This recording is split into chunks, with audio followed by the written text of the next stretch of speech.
کہ وہ کہا کرتے تھے کہ حضرت صالح علیہ السلام جب سے آئے ہیں ہم پہ طرح طرح کی مصیبتیں آنے لگ گئیں.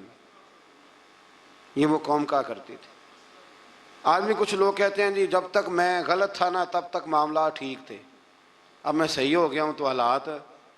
وہ خدا کے بندے، جب تو ٹھیک ہوا ہے تو رب تجھے کندن بنانا چاہتا ہے. اللہ کریم وہ ساری کمزوریاں جو بظاہر انسانوں میں ہوتی ہیں مشکلات میں ڈال کے تو تیری مٹی اور گرد جھاڑنا چاہتا ہے، لیکن لوگ معاذ اللہ اس کو بدشگونی کہتے ہیں. اللہ سمجھنے کی توفیق عطا فرما. آیت نمبر 54 سے ایک بار پھر لوط علیہ السلام کی قوم کی فحاشی اور اس کے نتیجے میں پیدا ہونے والی تباہی اور بربادی کا ذکر ہے. بار بار اب اس لیے بیان کرتا ہے کہ فحاشی کرو گے تو آسمان سے پتھر برسیں گے، اور پتھر اب اس طرح نہیں برس رہے جس طرح ان قوموں میں برسا کرتے تھے. برس رہے ہیں پر ہمیں نظر نہیں آتے. بڑا کچھ ہی ہو رہا ہے، بڑی ساری تباہی اتر رہی ہے، بڑے فتنے پیدا ہو رہے ہیں. اور میں اکثر کہا کرتا ہوں کہ فحاشی جب عام ہوتی ہے پھر تباہی ہوتی ہے. فحاشی عام ہو گئی ہے، فحاشی عام ہو گئی، گندے چینل عام ہو گئے، بے حیائی اور یعنی یہ روڈ پہ گندے کبھی بورڈ لگے ہوتے تھے تو آپ یقین کریں میں نے کانوں سے سنا ہے بزرگ کہا کرتے تھے دیکھو جی انہوں نے کس طرح کی بی بی کی تصویر لگا دی.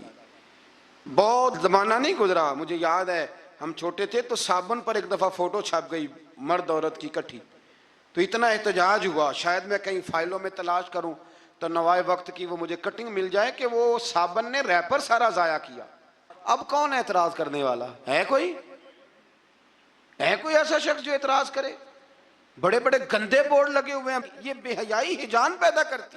میں نے آپ کو قرآن مجید سنایا نا کہ اللہ فرماتا ہے کہ جو عورتیں بوڑھی ہو گئی ہیں اب نکاح کی قابل نہیں رہی، وہ پردہ نہ بھی کریں تو ان کو گنجائش ہے، لیکن اس کے بعد کہا اگر کر لیں تو ان کے لیے بھی بہتر ہے. تو جب بے حیائی اور فحاشی اور یعنی عام ہوتی ہے تو پھر یہ حال ہوتا ہے کہ نوجوانوں کے جذبات میں ہجان پیدا ہوتا ہے، بچیوں کے جذبات میں ہجان پیدا ہوتا ہے. اسلام گناہ سے نہیں منع کرتا، گناہ کے طریقوں سے بھی منع کرتا ہے. میں کہا کرتا ہوں کہ نوجوانوں کی ہر وقت نگرانی کی ضرورت ہوتی ہے.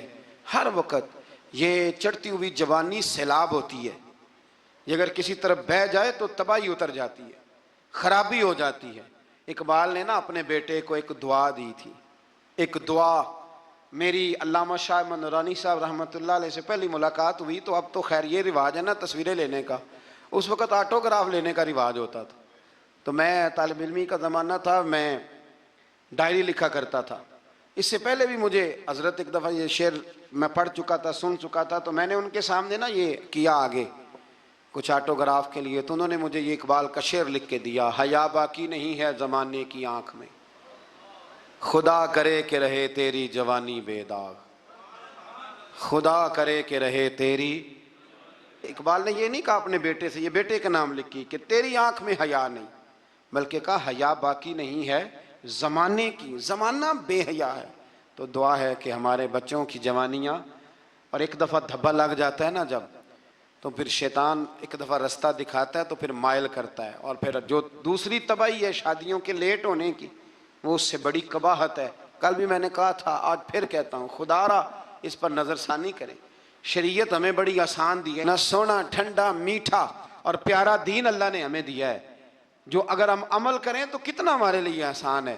ہم نے اپنے لیے مشکلات اکٹھی کر لی ہیں. اللہ تعالیٰ سب کے حق میں آسانیاں فرمائے. اور اس کی بنیاد وہی معاملہ ہے کہ اگر بے حیائی کو کنٹرول کیا جائے تو اس طرح کے سارے واقعات کو کنٹرول کیا جا سکتا ہے. اور اگر وہ والی سزائیں دی جائیں جو اسلام نے رکھی ہیں، اسلام نے رکھی ہیں، سنسار کرنے والی اور چوک میں سنسار کرنے والی، اس کو روڑے مارو. اگر شادی شدہ ہے تو چوک کے اندر اسے سنسار کرو، اس کو بھگاؤ، پیچھے سے روڑے مارو. اگر یہ والی سزا دی جائے تو نشان عبرت بن جائے. لیکن ہمارا قانون ہے نا، کہتے ہیں جی گنجائش نہیں اس میں.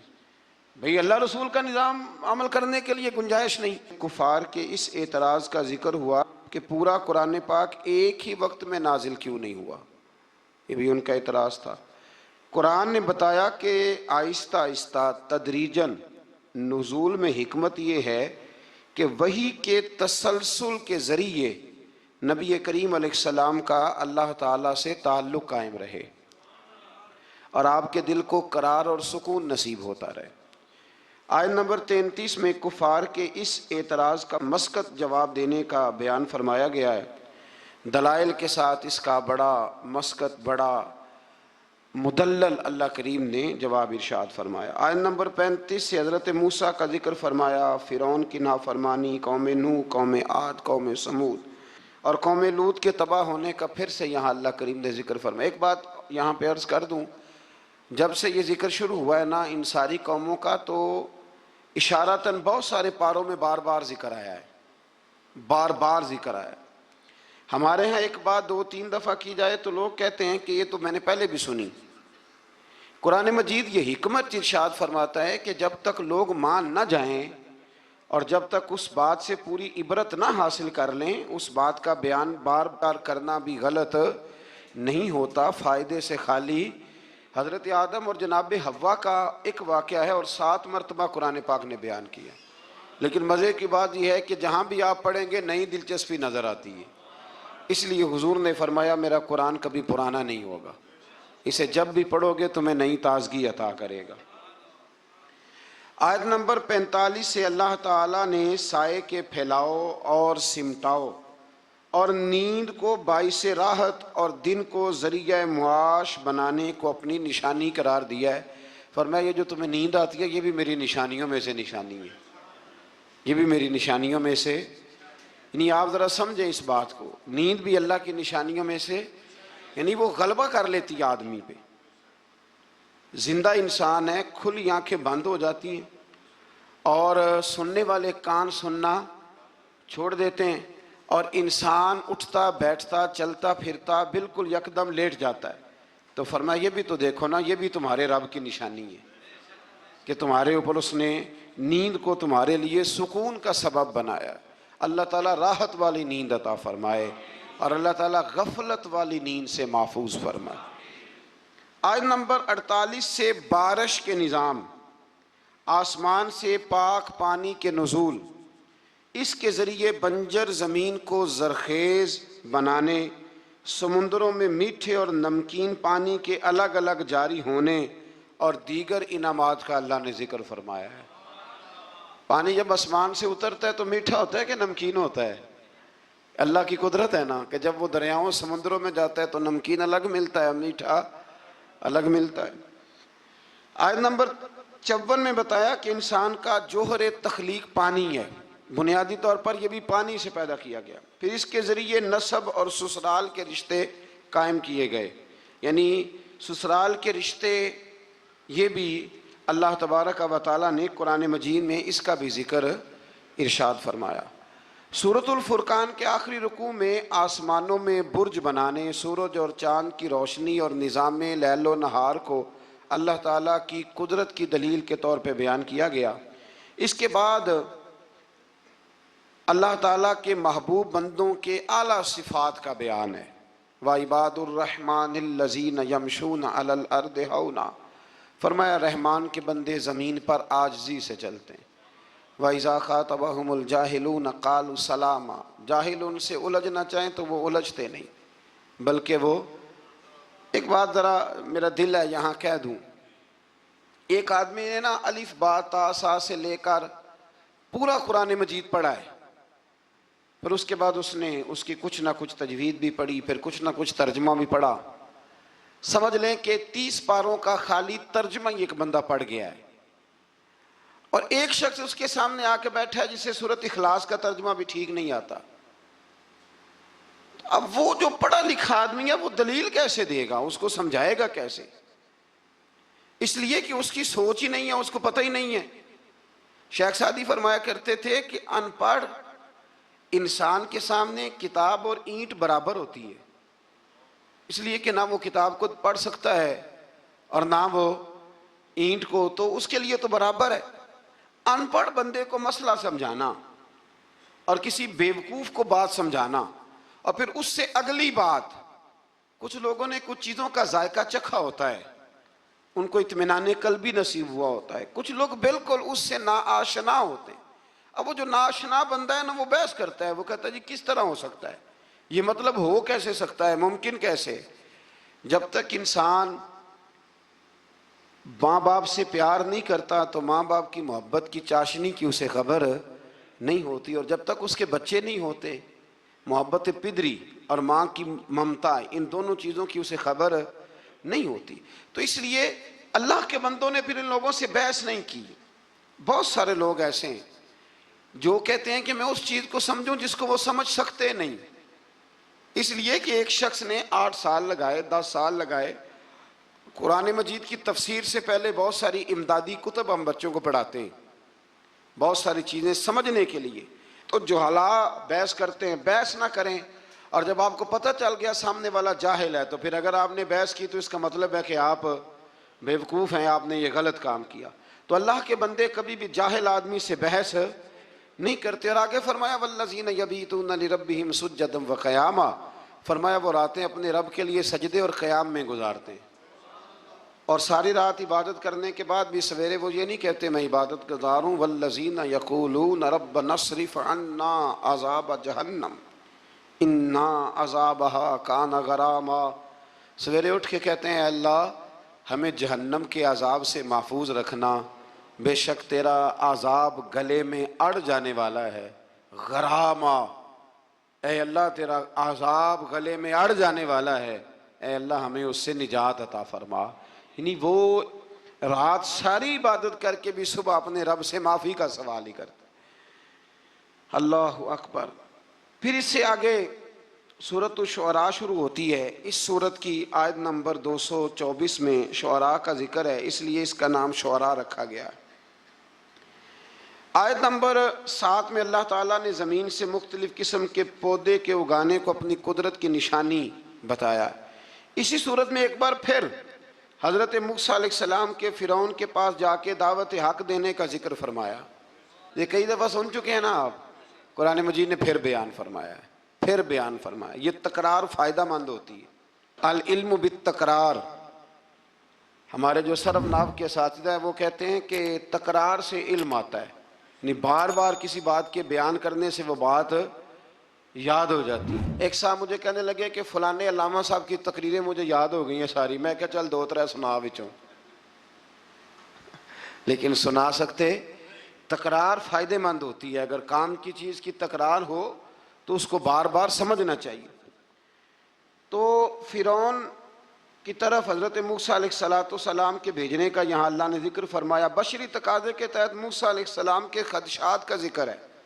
فرعون کی طرف سے موسیٰ کی تربیت کے احسان جتانے کا بھی ذکر ہے۔ پیچھے آپ پڑھ رہے ہیں نا کہ حضرت موسیٰ اسی کے گھر میں پلے تھے، تو وہ کہے گا کہ میں نے پالا ہے تو آپ مجھے تبلیغ کرنے آ گئے۔ فرعون نے دعوت توحید کے جواب میں کہا کہ رب العالمین کون ہے؟ انہوں نے فرمایا وہ آسمانوں اور زمینوں، مشارق اور مغارب اور تمہارا اور تمہارے آباء و اجداد کا رب ہے۔ اس مقام پر بھی ایک بار پھر جادوگروں کے مقابلے میں موسیٰ علیہ السلام کے معجزات، خاص طور پر وہ جو آپ کا عصا اژدہا بن گیا تھا نا، اور پھر وہ غالب آ گیا تھا، اس کے آنے کا پھر ایک دفعہ اللہ نے ذکر فرمایا۔ پھر جادوگروں کے ایمان لانے اور فرعون کی طرف سے قید میں ڈالنے، ہاتھ پاؤں کو مخالف سمت میں کاٹنے اور سولی پر چڑھانے کی دھمکی کا بھی ذکر ہے۔ پھر اس بات کا بیان ہے کہ موسیٰ علیہ السلام بنی اسرائیل کو لے کر گئے، سامنے سمندر تھا، پیچھے فرعون تھا، اور اس کے پیروکاروں کا تعاقب بھی تھا۔ اللہ کے حکم سے موسیٰ علیہ السلام کی لاٹھی کی ضرب سے سمندر بھی پھٹ گیا، بنی اسرائیل کے رستہ بنا، وہ سلامتی کے ساتھ سمندر پار چلے گئے۔ فرعون اپنے لاؤ لشکر سمیت سمندر میں غرق ہو گیا۔ یا مفسرین نے ایک اور بات چھیڑی ہے، حضرت موسیٰ علیہ السلام ڈنڈا پھینکتے ہیں، وہ اژدہا بن جاتا ہے، اور سارے جو ان کے بڑے بڑے سام تھے جادوگروں کے وہ کھا جاتا ہے۔ حضرت موسیٰ علیہ السلام ڈنڈا مارتے ہیں، پتھر سے پانی نکل آتا ہے۔ حضرت موسیٰ وہی ڈنڈا مارتے ہیں تو سمندر سے 12 رستے بن جاتے ہیں۔ تو یہ ڈنڈا فرعون کو کیوں نہیں مارا انہوں نے؟ یہ ڈنڈا فرعون کو کیوں نہیں مارا؟ یہ مفسرین نے بحث چھیڑی ہے۔ اللہ نے انہیں طاقت دی ہے نا، اور وہ جہاں جہاں چاہتے ہیں ان کا وہ عصا مبارک کام آتا ہے، تو ایک مارتے اس کو بھی کام ختم ہو جاتا۔ تو پھر سمجھ لیں کہ اللہ نبی کو جو معجزہ دیتا ہے تو حکم دیتا ہے کہ یہ آپ نے استعمال بھی میرے حکم سے ہی کرنا ہے۔ ولی کو جو کرامت دیتا ہے تو فرماتا ہے یہ استعمال بھی آپ نے میرے حکم سے کرنی ہے۔ اس لیے پیچھے آپ پڑھ رہے ہیں کہ اللہ فرماتا ہے کہ ہم کافروں کے مطالبے پہ عذاب نہیں نازل کریں گے۔ کہتے ہیں جتنا ہی کامل ہے تو پھر دکھائے نا کچھ ہے، تو یہ تو بولی میں آپ کو سنا آیا ہوں، یہ تو کفر کی بولی ہے، تو ابو جہل کہتا تھا پھر لائیے عذاب، لائیے ہمارے اوپر عذاب جس کی آپ بات کرتے تھے۔ تو یہ تو بولی بڑی غلط ہے کہ کوئی شے ہے تو دکھاؤ، یہ تو بات بڑی دور جاتی ہے۔ اللہ ہدایت کا نور عطا فرمائے۔ آیت نمبر 69 سے پھر ایک بار حضرت ابراہیم کا ذکر ہے۔ سبحان اللہ، کیسے پیارے نبی ہیں اللہ کے، بار بار رب کریم ان کی شانوں کا بیان فرماتا ہے۔ وہ اپنی قوم کو بتوں کی بے بسی کی جانب متوجہ کرتے تھے۔ پھر ابراہیم علیہ السلام اللہ تعالیٰ کی نعمتوں کا اعتراف کرتے ہوئے فرماتے، اللہ نے مجھے پیدا کیا ہے، وہی ہدایت دینے والا ہے، وہی مجھے کھلاتا ہے، وہی پلاتا ہے، جب بیمار ہوتا ہوں تو وہی مجھے، اللہ اکبر، کئی دفعہ ایک ہی ڈاکٹر سے دوائی لیتے ہیں تو آرام آ جاتا ہے، پھر دوبارہ اسی سے لیتے ہیں تو آرام۔ اس کا مطلب ہے کہ حضرت ابراہیم فرماتے ہیں کہ شفا بھی میرا اللہ ہی مجھے دیتا ہے۔ پھر فرمایا وہی میری روح قبض کرے گا اور آخرت میں دوبارہ پیدا کرے گا، مجھے یقین ہے قیامت کے دن میری خطاؤں کو بھی معاف فرمائے گا۔ ابراہیم فرما رہے ہیں اللہ کے نبی، انہوں نے کون سی خطائیں کی تھی جی؟ ساری زندگی اللہ کی راہ میں جہاد کرتے گزر گئی، پھر بھی ڈر کے دعا مانگتے ہیں۔ سنگیو غافل نہ بنے، غافل، ہر وقت معافی مانگنا یہ اللہ کے بندوں کا طریقہ ہے۔ میرے رسول کریم علیہ السلام نے فرمایا میں دن میں 100 دفعہ اپنے رب سے استغفار کرتا، بار بار استغفار کریں، بار بار اس سے معافی مانگیں، وہ معافی مانگنے والے سے بڑا ہی راضی ہوتا ہے۔ اللہ توفیق عطا فرمائے۔ یہ انبیاء کا ہمارے لیے تعلیم ہے، یہ تعلیم امت ہے، ورنہ انہوں نے کون سی خطائیں کی؟ اللہ اکبر۔ پھر فرمایا وہ دعا کرتے ہیں کہ اے میرے پروردگار تو مجھے صحیح فیصلہ کرنے کی قوت عطا فرما اور مجھے نیک بندوں کے ساتھ ملا دے۔ پڑھنا ذرا گھر جا کے سورہ شعراء، آپ کو سمجھ آئے گی۔ اللہ کے نبی دعائیں مانگتا ہے، یا اللہ ہمیں نیکوں کی سنگت عطا فرما۔ ہمارے زمانے میں ضرورت ہی کوئی نہیں نیکوں کی، اور پھر سنگت، پھر ان کے ساتھ رہنا، پاس بیٹھنا، اس کی ضرورت ہی کوئی نہیں، سارے خود ہی بڑے بڑے پیر کامل ہیں۔ بلکہ اب تو بہت سارے لوگ کہتے ہیں پیر صاحب کو بھیجو تھوڑی دیر میرے پاس بیٹھے، میں کو سبق پڑھاؤں، معاذ اللہ تعالیٰ۔ اے اللہ بعد میں آنے والے لوگوں میں میرا ذکر خیر سچائی کے ساتھ جاری فرما، مجھے جنت کی نعمتوں کا وارث بنا اور مجھے قیامت کے دن رسوا نہ فرمانا۔ یہ پتہ کیا ہے؟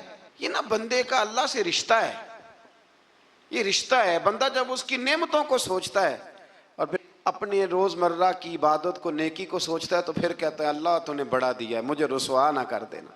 یہ کئی دفعہ خفیہ تدبیر بھی ہوتی ہے نا، ہاں یہ کئی دفعہ بہت شانیں جب مل جاتی ہیں تو خفیہ تدبیر بھی ہوتی ہے، خفیہ تدبیر بھی ہوتی ہے۔ ایک درویش کہا کرتے تھے کہ جب اللہ تعالیٰ تمہیں دنیا میں بہت سارا اجر دے دے نا، نیکیاں دے دے، پیار کرنے والے دے دے، دولت دے دے، تو پھر بھی اللہ سے ڈرا کرو کہیں ایسا تو نہیں کہ وہ ساری نیکیوں کا اجر دنیا میں دینا چاہتا ہے اور آخرت میں تمہارا حصہ ہی کوئی نہیں، سارا کچھ یہی نہ دے دے۔ اس لیے اس کی بارگاہ ناز میں یہ بھی دعا فرمائیں کہ اللہ قیامت کی رسوائی سے محفوظ فرمائے۔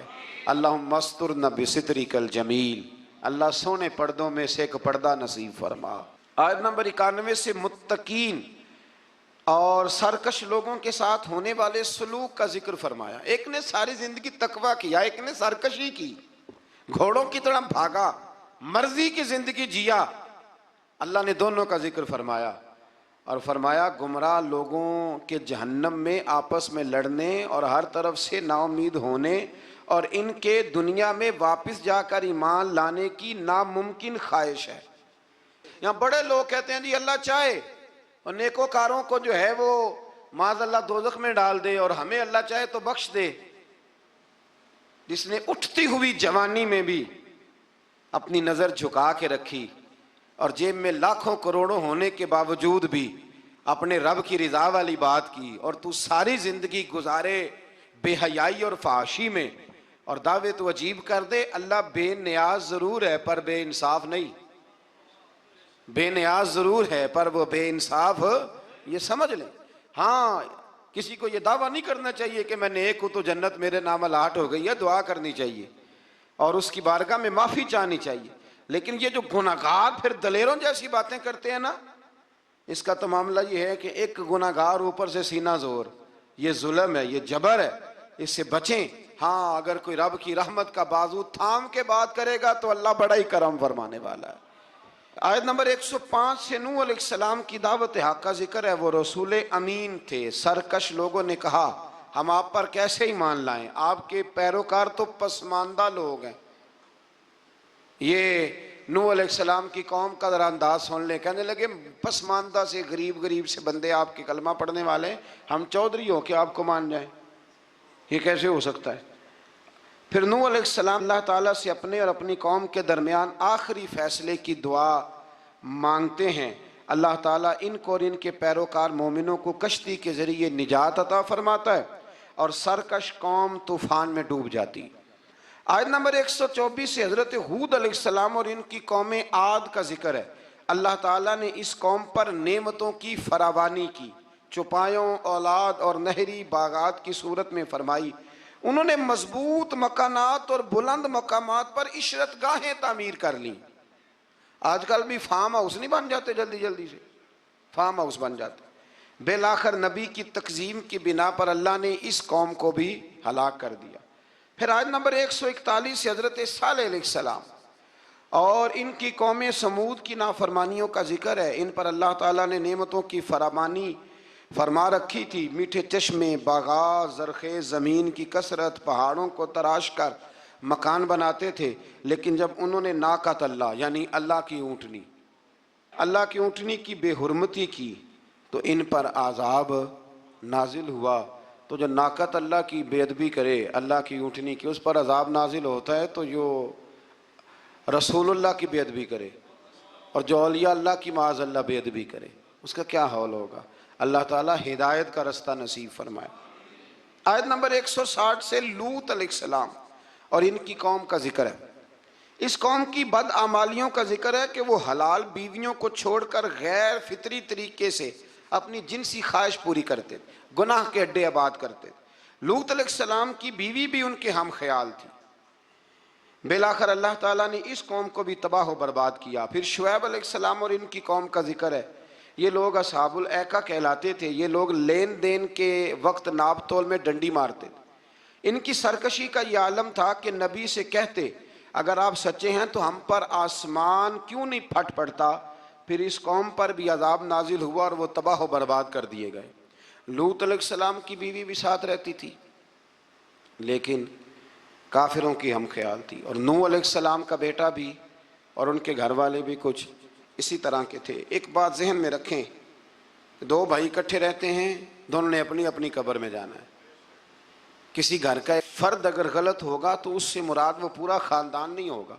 اس لیے قرآن مجید نے کہا ہے کہ کوئی قیامت میں ایک دوسرے کا بوجھ نہیں اٹھائے گا، سارے اپنا اپنا ہی اٹھائیں گے۔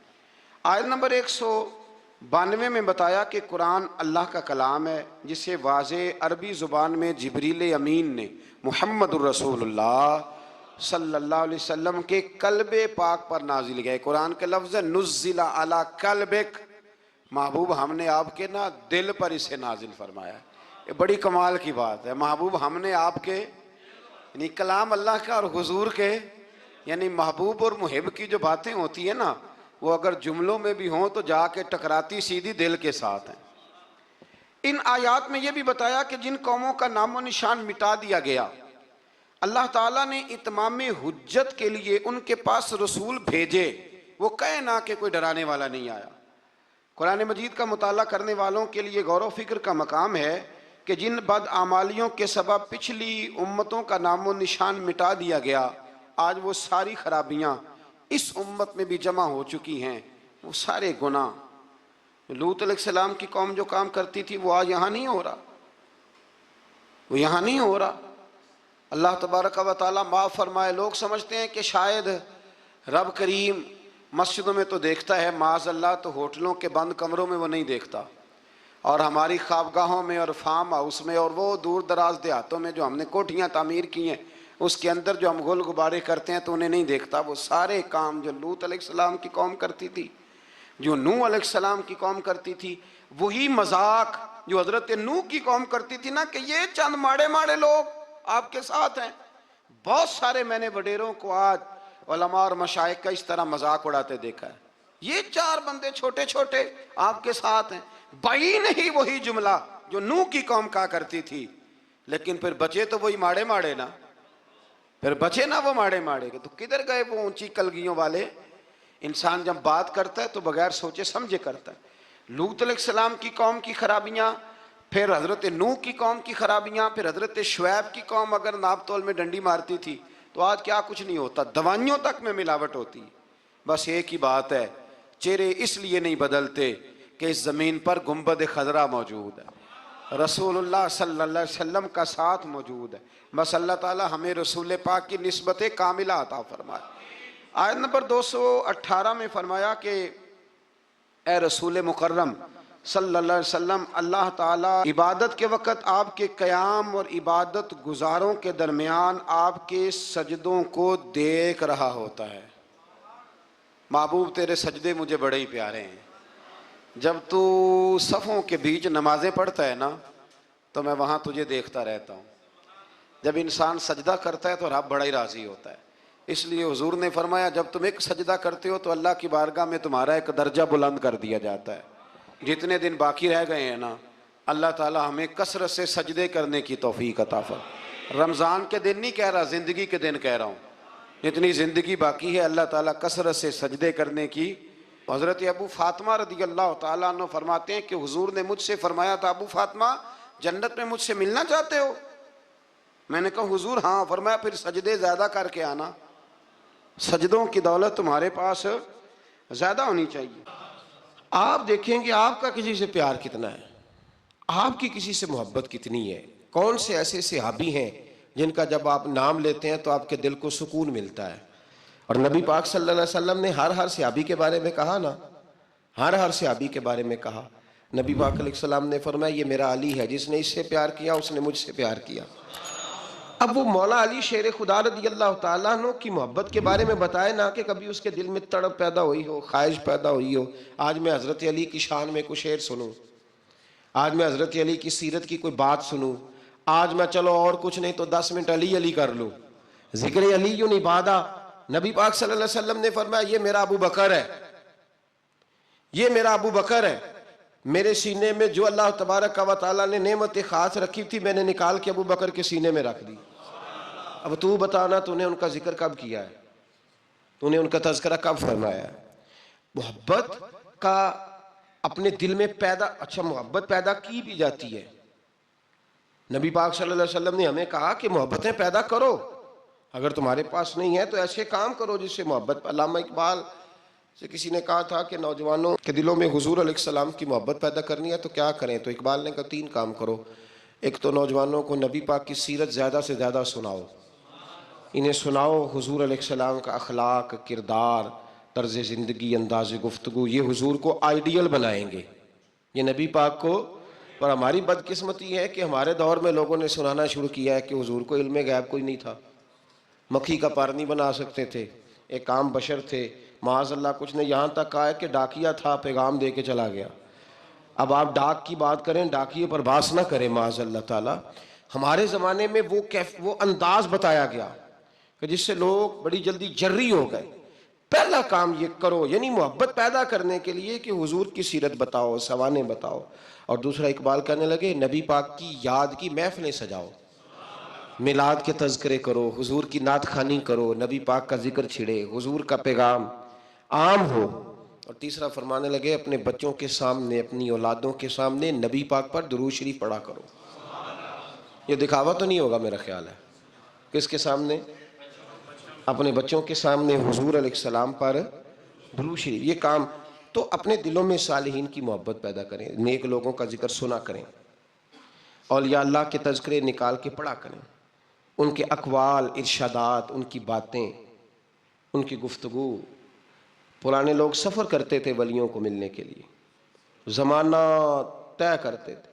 ہم کبھی مد و جزر دیکھتے ہیں نا دنیا کے، ہم حیران ہو جاتے ہیں کہ اجمیر کہاں، پاک پتن کہاں، دلی کہاں، کہاں لوگوں نے کس طرح رشتے نبھائے، کیا انداز تھا۔ حضرت عثمان ہارونی پیر ہے خواجہ معین الدین اجمیری کے، بلخ کے رہنے والے، کہاں کے رہنے والے، خواجہ اجمیری کہاں کے رہنے والے۔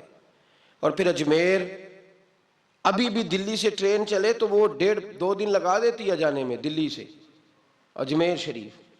تو حضرت سیدنا خواجہ قطب الدین بختیار کاکی وہاں جایا بھی کرتے تھے، آیا بھی کرتے تھے، رابطہ بھی رہتا تھا، اور عشق اتنا جوان تھا کہ زمانہ کہتا تھا اگر کسی نے کسی سے پیار کرنا ہے تو اس طرح کرو جیسا قطب الدین بختیار کاکی نے معین الدین اجمیری کے ساتھ کیا ہے۔ کوئی فاصلہ رکاوٹ نہیں بنا، کوئی چیز بیچ میں نہیں آئی، کوئی مسئلہ نہیں ہوا، اولادیں بھی تھیں، کاروبار بھی تھے۔ اب تو سہولتیں ہیں، دولت بھی زیادہ ہے، ان لوگوں کو تو مزدوریاں بھی زیادہ کرنی پڑتی تھی، کوئی چیز نہیں سامنے آئی۔ ہم بہانہ بنا کے ایسے رکے ہیں کہ بغل میں چیزیں ہوتی ہیں لیکن ہم کہتے ہیں بڑی مجبوری ہے جی، میں بڑا کیا مطلب اپنے دماغ پہ چیزیں سوار کر لی ہیں مفت میں۔ پھر مجھے ایک بات بتائیے، پاک پتن شریف سے دلی جانا، خواجہ حضرت خواجہ نظام الدین صاحب کا پاک پتن شریف آنا گھوڑے پہ یا پیدل آسان کام ہے؟ کتنی ملاقاتیں ہیں خواجہ نظام الدین صاحب کی بابا صاحب سے؟ کوئی گن کے بتا سکتا ہے جی؟ کوئی گن کے بتا سکتا ہے کتنی ملاقاتیں؟ کتنی؟ حضرت خواجہ فرید الدین مسعود گنج شکر رحمۃ اللہ تعالیٰ علیہ کہنے لگے نظام تجھے آئے ہوئے بڑے دن ہو گئے، جا یار چکر لگا آیا۔ چکر لگا آیا۔ فرماتے میں پیدل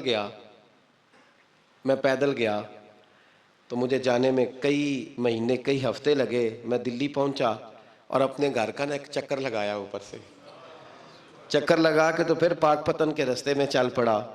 کہتے ہیں واپس پہنچا تو حضرت بابا فرید صاحب رحمۃ اللہ علیہ نے دن گنے ہوئے تھے، کہنے لگے یار اتنے ٹائم میں تو واپس آیا ہے نا، اتنا ٹائم تو آنے جانے پہ لگتا ہے، کہ غریب نواز محسوس نہ فرمائیے گا، آپ نے کہا تھا چکر لگا آیا تو حضور ایک چکر ہی لگایا ہے، پھر میں واپس آ گیا ہوں، بات ہی چکر کی ہوئی تھی۔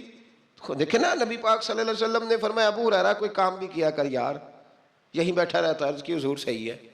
اٹھے، سامنے ایک ستون تھا، اس کے پیچھے سے ہو کے نا واپس آ گئے تو حضور نے فرمایا گئے نہیں، کہ حضور نے آپ نے فرمایا تھا جایا آیا کر، گیا ہوں پر میرا دل ہی نہیں لگا۔ بھئی تو یہاں سے ہو کے واپس آ گیا، کہیں جانا تو تھا نا، یہیں سے ہو کے۔ تو ان لوگوں کے صالحین کی محبت کے راستے میں کوئی چیز رکاوٹ نہیں بنی۔ ہمارے ہاں چیزیں رکاوٹ بنتی ہیں، اپنے اولیاء اللہ سے، صوفیاء سے، بزرگان دین سے، رب کریم کے بندوں سے، داتا علی اجویری سے، خواجہ اجمیری سے، ان لوگوں سے پیار کریں، صالحین کی محبت دلوں میں پیدا کریں، صحابہ کا پیار دلوں میں پیدا کریں، اہل بیت نبوت کا پیار دلوں میں پیدا کریں۔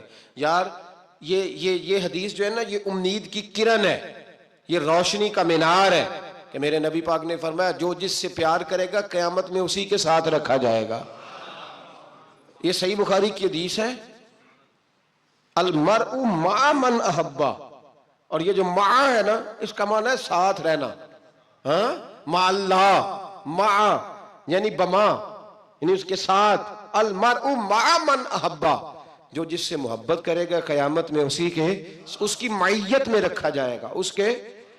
ایک بڑی خوبصورت بات، امام اعظم ابو حنیفہ کے ایک شاگرد گزرے امام محمد رحمۃ اللہ علیہ، خوبصورت بڑے تھے، کچھ خوبصورت تھے، کچھ سونا، کچھ منہ دا مٹھا، کچھ پیارے بڑے تھے، کچھ ان کا انداز یہ تھا کہ نفاست پسند بڑے تھے، بڑے نفیس تھے، نکلتے تھے تو تنہا نہیں نکلتے تھے۔ ایک دفعہ بغداد میں تشریف لائے تو بغداد سے انہوں نے ایک بستی اور میں جانا تھا تو وہاں یہودیوں اور عیسائیوں کا بڑا غلبہ تھا، تو امام محمد رحمۃ اللہ علیہ فرمانے لگے یہودیوں عیسائیوں کے بیچ سے گزرنا ہے تو کوئی یہی نہ سمجھے کہ ان کے تو پلے کچھ نہیں، کہنے لگے سونے گھوڑے لاؤ عربی نسل کے۔ 30 شاگرد ساتھ تھے، ان کو بھی ساتھ تیار کیا، عربی نسل کے 30 گھوڑے اور 30 شاگرد، ان کو کہا بھی دستاریں ذرا نا اونچی باندھنا، تو دستاریں بھی باندھی انہوں نے کلے والی بڑی خوبصورت، شاگردوں کو بھی جبے پہنائے، خود بھی جبہ پہنا، سفید رنگ کی اعلیٰ نسل کی گھوڑی، آگے آگے پیچھے 30-32 شاگرد۔ اور جب آپ گزرے نا بغداد کے آگے اس علاقے سے، یہاں یہودی عیسائیوں کی بھی کثرت تھی، تو عورتوں کی عادت ہوتی تھی پرانے زمانے میں مہمان دیکھنے کے لیے چھتوں پہ چڑھ جاتی، کچھ اپنے دروازے پہ کھڑی ہو جاتی، کچھ دیکھتی کھڑکیوں میں سے کہ گزر رہا ہے کوئی مہمان، تو یہودیوں کی عیسائیوں کی بہت ساری عورتیں چھتوں پہ چڑھ گئیں، تو مسلمان نعرے لگانے لگے امام محمد آ گئے، امام محمد آ گئے۔ کچھ پہلے ہی بڑے حسین تھے، پہلے ہی بڑے خوبصورت تھے، کچھ حضور کی سنت کا نور چڑھا ہوا تھا، کچھ دائیں بائیں شاگرد تھے، پھولوں کی پتیاں گر رہی تھی، تو جب محمد محمد کے نعرے لگنے لگے نا تو ان عورتوں نے امام محمد کا جلوہ دیکھا، تو دیکھا دیکھی کام کیا شروع ہوا، ایک نے دیکھا تو اتنی محو ہوئی کہ اس نے کلمہ پڑھنا شروع کر دیا۔ اس سے کلمہ سن کے تو دوسری نے بھی پڑھا، تیسری نے بھی پڑھا، چوتھی نے بھی پڑھا، بیبیاں بلند آواز سے مسلمان ہونے لگی، ان کو دیکھا دیکھی مرد بھی پڑھنے لگے، ڈھیر سارے یہودی عیسائی مسلمان ہو گئے۔ ایک مسلمان ان سے کہنے لگا تمہیں غلطی لگ گئی ہے، یہ ہمارے نبی محمد نہیں۔ میاں صاحب کا نام محمد تھا نا، تو کشمیر کے لوگ کہنے لگے شاید وہاں کے ہندو سکھ وہاں کے جو تھے کشمیر کے، وہ کہنے لگے شاید وہی محمد ہے، تو فرمانے لگے میں تے بندہ ٹھگ جے لوکو، میں تے بندہ چور، جس دا خلقت کلمہ پڑھ دی او محمد ہور، میں تے بندہ ٹھگ جے لوکو، میں تے بندہ چور، جس دا خلقت کلمہ پڑھ دی او محمد ہور۔ تو امام محمد رحمت اللہ علیہ کو نعرہ لگ رہا تھا، تو ایک بندہ کہنے لگا یہ وہ والے محمد نہیں، یہ ہمارے نبی پاک صلی اللہ علیہ وسلم محمد صلی اللہ علیہ وسلم نہیں، یہ وہ نہیں، یہ تو ہمارے ایک امام ہے امام محمد، وہ والے نہیں۔ اب وہ کچھ لوگ چپ تھے، کچھ سوچ رہے تھے، کچھ بات کر رہے تھے، تو ایک بوڑھی اماں اپنے انداز میں بیچ میں سے بولی، کہنے لگی چل بیٹا چھوڑ، ہمیں پڑھنے دے کلمہ، اگر مسلمانوں کے چھوٹے سے محمد کا یہ حال ہے تو بڑے محمد کا کیا حال ہے، وہ پڑھنے دے ہمیں کلمہ، یہ حال ہے ان کے غلاموں کا تو سرکار کا عالم کیا ہو۔ تو امام محمد کی چال نکلی، بتانا یہ چاہ رہا تھا کہ امام محمد رحمت اللہ علیہ سے ایک بندے نے ایک دفعہ مسئلہ پوچھا، اس نے کہا حضرت صاحب میں گیا تھا منڈی، وہاں سے لایا ہوں ایک ٹوکری آم کی اور ایک ٹوکری سیب کی، ہمارے ہاں کا کریٹ کہتے ہیں اس کو، تو میں وہ لے کے آیا ہوں۔ اب میں نے جب گھر لا کے اس کو کھولا ہے نا، تو آدھے صحیح نکلے ہیں، ہوتا ہے نا جی اللہ خیر کرے، جو دیانتدار تاجر ہے اللہ آج کل مہربانی فرمائے، وہ ہمارا ریڑھی والا بھی بڑا ایماندار ہے، ہم کیا کریں صدر کی بات، وہ بھی سامنے جو تگڑے ہوتے ہیں اس نے آگے لگائے ہوتے ہیں، اور جو تھوڑے سے نکمے ہوتے ہیں وہ اندر والی سائیڈ پہ دیوار کے اندر رکھے ہوتے ہیں۔ کیا کیا جائے، ہم کیا سیاستدانوں کی کرپشن کی بات کریں گے، یہاں تو معاملہ بڑا گڑبڑ ہے نیچے سے لے کر۔ تو کہا حضور میں نے وہ جو کھولی ہے نا پیٹی، وہ ٹوکری جب میں نے کھولی ہے تو اوپر تو آم اور سیب ٹھیک تھے، تو اندر گلے سڑے ہیں، تو اب میرے لیے حکم کیا ہے؟ تو آپ فرمانے لگے بھی مسئلہ شرعی ہے کہ رکھنے ہیں تو سارے رکھ، واپس کرنے ہیں تو سارے کر، یہ نہیں ہو سکتا کہ تو صحیح رکھ لے اور گلے سڑے۔ تو یہ مسئلہ امام محمد بتا کے تو رونے لگ گئے، تو بندہ کہنے لگا حضور مسئلہ بتایا ہے آپ نے تو فقہ کا ایک مسئلہ ہے سادہ سا کہ حضرت اب کیا کرنا ہے، تو رونے والی کون سی بات ہے؟ تو فرمانے لگے یہ تجھے مسئلہ بتا کے نا مجھے کچھ اور یاد آ گیا۔ آپ کو کیا یاد آیا ہے؟ فرمانے لگے میں بھی عرض کروں گا، مولا امام اعظم کے پاس بیٹھا ہوں، معروف کرخی، سری سکتی، جنید بغدادی، ان سارے درویشوں کے پاس رہا ہوں، میں بھی بیٹھا ہوتا تھا اس محفل میں جس میں یہ ہوتے تھے، اگر جنت میں بھیجنے ہیں تو سارے بھیج، یہ نہیں ہو سکتا کہ گلے سڑے ادھر پھینک دے اور اچھے اٹھا کے لے جائے، ہم سارے مصطفیٰ کا کلمہ پڑھنے والے، سب کو کہا یا ایھا الذین آمنو، ہم سب کا اکٹھا نام، ان لوگوں کی جو محبت ہے نا وہ فائدہ دے گی۔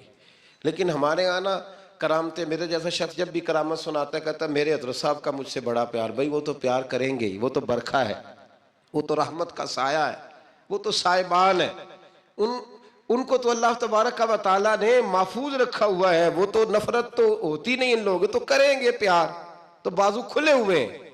تو بتا تیرے اپنے دل کا حال کیا ہے، تو اپنی بات کر، اپنی تو بتا تیرے اندر کی کیفیت کیا ہے، اس لیے کہ تیرے کام جو آئے گی وہ تیری محبت آئے گی۔ حضرت حرم بن حیان رحمت اللہ تعالیٰ علیہ فرماتے ہیں میں حضرت اویس کرنی کو ڈھونڈنے چل پڑا، ڈھونڈنے بھی اسے نکلا جسے کسی نے نہیں ڈھونڈا اور جو کبھی کسی کو نہیں ملے، حضرت اویس کرنی۔ یہ فقرہ کسی درویش نے نا حضرت اویس کرنی کے لیے کہا ہے، یہ فقرہ پورا فیٹونی پہ آتا ہے، اسی کسے دے کچھ نہیں جلاگ دے تے نہ کوئی ساڈا دردی، کوئی یارانہ نہیں، کوئی دوستانہ نہیں۔ حضرت اویس کرنی کا مزار بھی کنفرم نہیں کہ کدھر ہے، بس اسی کسے دے کچھ نہیں لگ دے، کیا ضرورت ہے، بس ٹھیک ہے، اپنا جو ہے انداز سارے زمانے سے علیحدہ کر کے رکھا انہوں نے، علیحدہ، الگ تھلگ۔ تو حضرت خواجہ اویس کرنی کو ڈھونڈتے ڈھونڈتے کہتے ہیں میں گیا، کرن گیا، حضرت حرم بھی نہیں، یہ داتا صاحب نے اس کو لکھا ہے، فرماتے ہیں میں گیا تو مجھے لوگوں نے کہا وہ تو حج کرنے چلے گئے۔ کہتے ہیں جب میں مکے گیا تو میں نے لوگوں سے پوچھا اویس کرنی آئے تھے؟ کہنے لگے ہم تو نہیں جانتے، یہ تو میرے جیسے لوگ ہوتے ہیں نا جن کی تصویریں زیادہ نکلتی ہیں تو جن کی ویڈیو زیادہ ہوتی ہے تو لوگ زیادہ جاننے لگتے ہیں، ورنہ رب کریم کے بندے تو چھپے ہوئے، چکر میں پڑے ہی نہیں۔ کون اویس کرنی؟ تو انہوں نے کہا کہ حضرت اویس کرنی چہرے پر برس کے داغ ہیں، کمزور سا وجود ہے، داڑھی زیادہ گھنی نہیں۔ جب حالات بتائے تو کہنے لگے اس طرح کا ایک شخص آیا تھا، اس نے طواف کیا تھا، پہلے بھی دنیا کرتی ہے پر جب اس نے کیا ہے نا تو اس کے طواف نے وہ خود بھی رویا ہے اور بھی بڑے روئے ہیں۔ وہ جب حجر اسود پہ آیا ہے تو رنگ بدلتا دیکھا ہے۔ کہا وہ کدھر گئے؟ کہنے لگے پورا نہیں پتا، اتنا ضرور خبر ہے کہ ان کے انداز بتاتے تھے کہ اب مدینے جائیں گے۔ تو جناب حرم بن حیان کہتے ہیں پھر میں مدینے گیا، میں نے خواجہ اویس کو ڈھونڈا، میں نے کہا یار میں نے حضرت خواجہ اویس کرنی کو ملنا ہے، کسی نے بتایا ہے کہ وہ مدینہ شریف آئے۔ تو لوگ کہنے لگے ہم نہیں جانتے وہ کون ہے۔ لیکن نا دنیا جان گئی، دنیا میں بڑا کچھ ہو گیا، بائی نیم لوگ جاننے لگے، ہوٹلوں پہ پہچاننے لگے، سڑکوں پہ پہچاننے لگے۔ لیکن بات تو یہ ہے کہ جن کو پہچاننا چاہیے اگر وہ پہچان لیں پھر تو بڑی بات ہے، پھر تو بڑی بات ہے۔ لیکن اگر وہاں ہی پہچان نہ ہو سکے تو پھر تو معاملہ بڑا الگ سا ہے نا۔ عزیز بھائی، حضرت خواجہ اویس کرنی کے بارے میں پوچھا تو مدینہ شریف کے زائرین اور وہاں کے مقامی لوگ بھی کہنے لگے کوئی نہیں پتا، ہم نہیں جانتے، ملے ہی نہیں۔ تو کہا باریک سا وجود ہے، پرانا سا لباس ہے، برس کے داغ ہے، چہرے پہ داڑھی زیادہ گھنی نہیں، کسی کو پاس نہیں بٹھاتے۔ اور پھر ایک جملہ اور کہا، سنا ہے روتے ہیں تو بڑے درد سے روتے ہیں، سنا ہے بھیگی رہتی ہیں پلکیں، سنا ہے ان کی پلکیں بھیگی رہتی ہیں۔ میں 2-4 دن پہلے کسی سے سن رہا تھا شعر، اس نے کہا تھا ایک واری میری آنکھیاں تو انہوں نے اتھرو پونجے سن، ہن چسکا پہ گیا رونے دا، ہر ویلے یا ہوزاری ہے۔ تو کہتے ہیں کہ وہ اس طرح کی اس کی کیفیت ہے۔ کہتے ہیں میں نے کہا یار وہی تو اویس کرنی تھے، کدھر گئے؟ کہنے لگے کوئی خبر نہیں، جب وہ آئے ہیں تو ان کے آنے کا انداز ہی نرالا تھا، سسکیاں اور آہیں نکل گئیں اس شخص کی جب وہ مدینے آیا۔ حضرت حرم بن حیان کہتے ہیں میں ڈھونڈتا رہا، تلاش کرتا رہا، پھر میں ان کو ڈھونڈتے ڈھونڈتے عراق میں آیا تو نہر فرات کے کنارے ایک کمزور سے آدمی کو ریت کے ٹیلے پر بیٹھ کے وضو کرتے دیکھا۔ کہتے ہیں جب ان کا وضو مکمل ہوا تو میں نے کہا السلام علیکم، تو کہتے ہیں انہوں نے چہرہ نہیں پھیرا، وہیں بیٹھے بیٹھے کہنے لگے وعلیکم السلام یا حرم بن حیان، یا حرم بن حیان وعلیکم السلام۔ تو کہتے ہیں میں نے کہا کہ من انت، آپ کون ہے؟ تو کہنے لگے وہی ہوں جسے تم مکے اور مدینے ڈھونڈتا رہا۔ تو کہتے ہیں میں نے کہا حضور آپ میرا نام کیسے جانتے ہیں؟ بڑا خوبصورت جملہ ہے، اللہ کرے آپ کو یہ یاد رہ جائے، سبق کبھی نہ بھولنا، یہ سبق کبھی نہ بھولنا۔ بابا صاحب کے مزار پہ گئے تو خالی آ گئے، داتا صاحب گئے تو خالی، ایسے ہی چلے گئے، ہم فارغ لوگ تھے، کوئی کام نہیں تھا کہ بابا فرید کی گلیوں میں گھومتے رہے، ہم فارغ تھے کہ 2 بجے حضرت سلطان باہو رحمت اللہ علیہ کی جالیوں کے سامنے کھڑے رہے۔ ہم کوئی پتھر چاٹنے والے لوگ تھے کہ آدھی آدھی رات بیت گئی اور ہم بزرگان کرما والا شریف کھڑے رہے؟ یہ کیسے ہو گیا کہ محدث اعظم کے مزار پہ کھڑے رہے؟ ایسے ہی کوئی بات تھی؟ حضرت اویس کرنی بول کر فرمانے لگے، کہنے لگے کیا کہا تو نے کہ میں تجھے کیسے جانتا ہوں؟ فرمانے لگے تو مجھ سے پیار کرتا ہے، عارف تو روحی من روحی کا، میری روح تیری روح کی جاننے والی ہے۔ یہ روحوں کا رشتہ ہے، یہ خطا نہیں جایا کرتا۔ عارف تو روحی من روحی کا، میری روح تیری روح کو جانتی ہے۔ یہ کیسے ہو گیا؟ کوئی ایسے لوگ تھے تو اتنی جگہ مجھے تلاش کر آیا اور میں تجھے جانوں نہ؟ یہ کیسے ہو سکتا ہے؟ یہ کیسے ممکن ہے؟ تو ڈھونڈتا رہا گلی گلی اور میں کہوں کہ میں تجھے جانتا نہیں؟ فرمایا حرم بن حیان میں، ہاں میں دعا کرتا ہوں اللہ کی بارگاہ میں کہ رب کریم مجھے اور تجھے جنت میں اکٹھا کر دے۔ کہتے ہیں جب انہوں نے یہ دعا کی تو وہ چل پڑے۔ میں نے کہا حضور کہاں جا رہے ہو؟ فرمانے لگے میرا پیچھا نہ کرنا، میں کسی اور منزل کا مسافر ہوں، اور جس رستے میں چل رہا ہوں نا ان منزلوں پہ ساتھ نہیں کسی کو لیا جاتا، یہ میری اپنی ذاتی منزل ہے، اس میں پاؤں پہ چھالے ذرا سخت ہوتے ہیں، ہر آدمی کا کام نہیں یہاں چلنا، تو مجھے تنہا رہنے دے اور مجھے اپنی مرضی سے چلنے دے۔ کہتے ہیں میں نے منت کی تو کہنے لگے بس تو نے جد و جہد بڑی کی تھی تو تیرے ساتھ ملاقات کر لی، تجھے پہچان لیا، تیرے ساتھ بات کر لی، ورنہ میں کہہ چکا ہوں اسی کسے دے کچھ نہیں لگ دے۔ اسی لیے میں نے حضرت غالباً امام شورانی رحمۃ اللہ علیہ کے حوالے سے پڑھا ہے کہ قیامت کے دن جب حضرت ویسے کرنی جنت میں جائیں گے تو ممکن ہے اس وقت بھی لوگوں کو دیدار نہ کرایا جائے، بلکہ امام شورانی کہتے ہیں اللہ 70,000 فرشتے ان کی شکل کے پیدا فرمائے گا اور ان کے جھرمٹ کے اندر چھپا کے انہیں جنت میں داخل کرے گا۔ ملاقات کس سے ہوگی؟ صرف انہی سے ہوگی جن کے لیے انہوں نے زندگی گزار دی، یا خدا سے ملیں گے یا مصطفیٰ کریم سے ملیں گے۔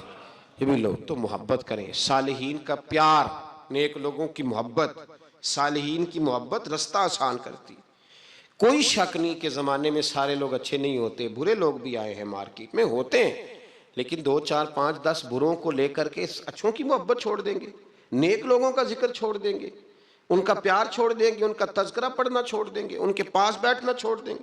گزشتہ دور میں جو بادشاہ بھی نیک ہوئے نا، وہ بھی صالحین کی محبت کی وجہ سے نیک ہوئے۔ اورنگزیب عالمگیر اگر کچھ بہتر ہوئے تو اس لیے کہ ملا جیون نیک آدمی سے محبت کرتے تھے۔ نعت سرکار کی پڑھتا ہوں میں، بس اسی بات سے گھر میں میرے رحمت ہوگی، اس تیرا نام وسیلہ ہے میرا، رنجوں میں نام سے راحت ہوگی۔ یہ سنا ہے کہ بہت اندھیری ہوگی، قبر کا خوف نہ رکھنا ہے دل، وہاں سرکار کے چہرے کی زیارت ہوگی، ان کو مختار بنایا ہے مولا نے، خلد میں بس وہی جا سکتا ہے جس کو حسنین کے بابا کی اجازت ہوگی۔ نعت سرکار کی کرتا ہوں میں، بس اسی بات سے گھر میں میرے رحمت ہوگی۔ نسل کا دن بھی عجب دیکھنے والا ہوگا، زلف لہرا کے جب آئیں گے، پھر قیامت میں بھی ایک اور قیامت ہوگی، زلف لہرا کے جب آئیں گے، پھر قیامت میں بھی ایک اور قیامت ہوگی۔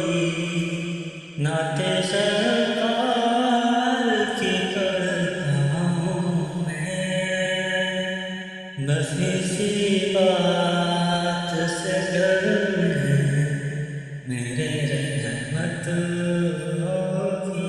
محمود غزنوی کی بہتری کا سبب یہ تھا کہ حضرت سیدنا ابو الحسن خرقانی کے پاس جایا کرتے تھے۔ صالحین کی محبت نے بادشاہوں کے رخ بدلے، بادشاہوں کے۔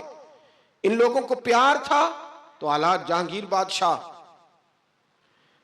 جایا کرتا تھا خواجہ اجمیر کے آستانے پر، تو لوگ کہتے ہیں کہ بڑے سخت دنوں میں بھی ہم اس کی آنکھوں میں آنسو دیکھا کرتے تھے۔